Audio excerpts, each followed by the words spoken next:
था कि नमाज जनाजों पे लंबी चौड़ी तकारीर की जाए, लेकिन चूँकि एक वक्त मुकर्रर है, आबाद भी आ रहे हैं, और अगर सारे कहते हैं तो सिर्फ इतना तकरीरें आप सब ने सुन रखी हैं, हमने भी बड़ी की, आपने भी बड़ी सुनी, लेकिन जो सबसे बड़ा फुकदान है, हम सुनते भी बहुत कुछ हैं और सुनाते भी बहुत कुछ हैं, लेकिन अमल की बहुत कमज़ोरी है।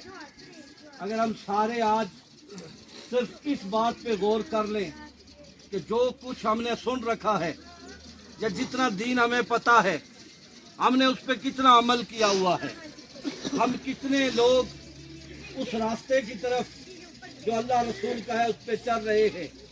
हमारे सामने ये जवान जनाजे जो आंखों के सामने उठते हैं, ये बेहतरीन तकरीर और वाज है, बेहतरीन दर्स है हमारे लिए कि हम इस बात को समझ जाएं कि आज सूबेदार साहब के दिल पे क्या गुजर रही होगी कि जवान साल बेटे की मैयत को उठाकर अब ये मन्नू मट्टी के हवाले करेंगे।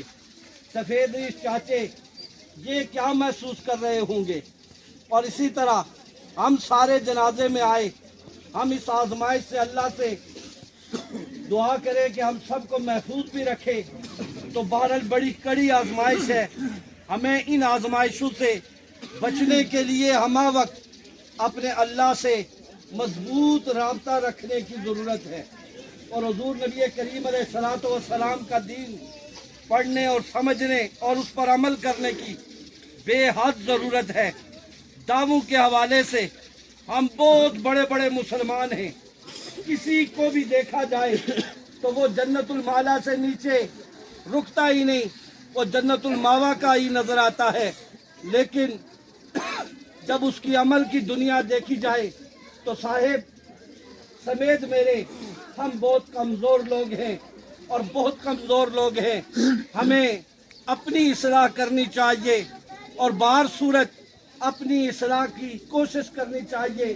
वासिफ अली वासिफ ने कहा था कि जब तुम्हें जज्बा पैदा हो जाए कि इस्लाह होनी चाहिए तो सबसे पहले अपने नफ्स की इस्लाह करने वाले बनो। हम दूसरों के बारे में तो बहुत कुछ जानते हैं कि ये जहन्नम में जाएगा, इसका ईमान सही नहीं, इसके अमाल सही नहीं, इसके मुआमिलात सही नहीं, लेकिन हम अपने बारे में नहीं जानते कि हमारा ईमान किस दर्जे का है। हम अपने बारे में नहीं जानते कि हमारी कब्र और आखिरत में क्या होगा। हम अपने बारे में कुछ नहीं जानते कि हमारा रब रसूल से ताल्लुक इतना कमज़ोर क्यों है।